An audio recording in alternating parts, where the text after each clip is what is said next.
Total U.S. birth rates fell to a record low in 2024 to 1.6 children per woman, according to the Centers for Disease Control and Prevention. The stats mark a substantial demographic occurrence for a nation that once boasted for its maintaining a replacement-level birth rate of about 2.1 children per woman. Today, we're not even producing enough children to replace ourselves. Many experts warn that there will not be enough workers to support the entitlement programs like Social Security.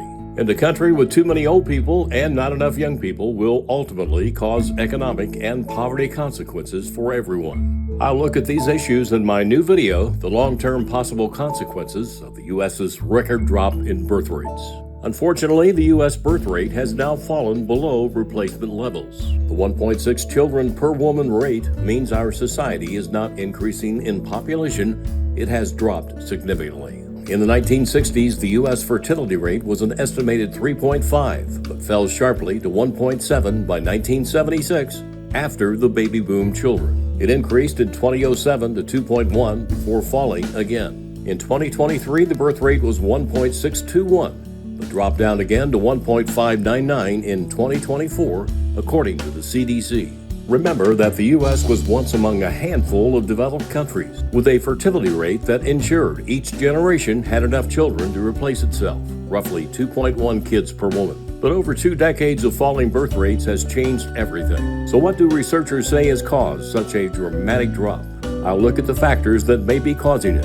Infertility has been steadily rising among birth-age women, male sperm counts having dropped sharply from the 1970s. Some think environmental and food and water quality factors could be causing these. One can't overlook how many couples are reluctant to have children too soon, if at all, because of the rising cost of living. Most Americans are barely scraping by from month to month now. Having children is very expensive. It can cost hundreds of thousands of dollars to raise a single child to adulthood in the U.S. Child care costs are rising too. Parents can expect to pay approximately $3,000 to $21,000 annually on child care. And many young couples cannot afford to buy larger homes because of high interest rates and home prices. Without added space for children, many have decided to wait to see if the economy ever improves. Also, up until the late 70s and early 80s, most mothers stayed home with their kids, and only the father worked. But then with price inflation and changing views on women in the labor force, that scenario is very rare in today's America.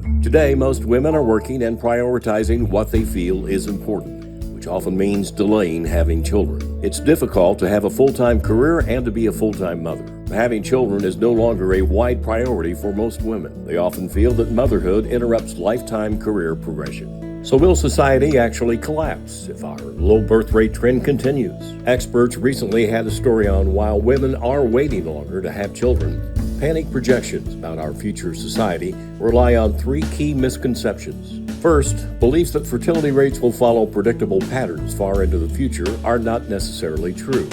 Second, overstating the impact of low birth rates on future population growth and size.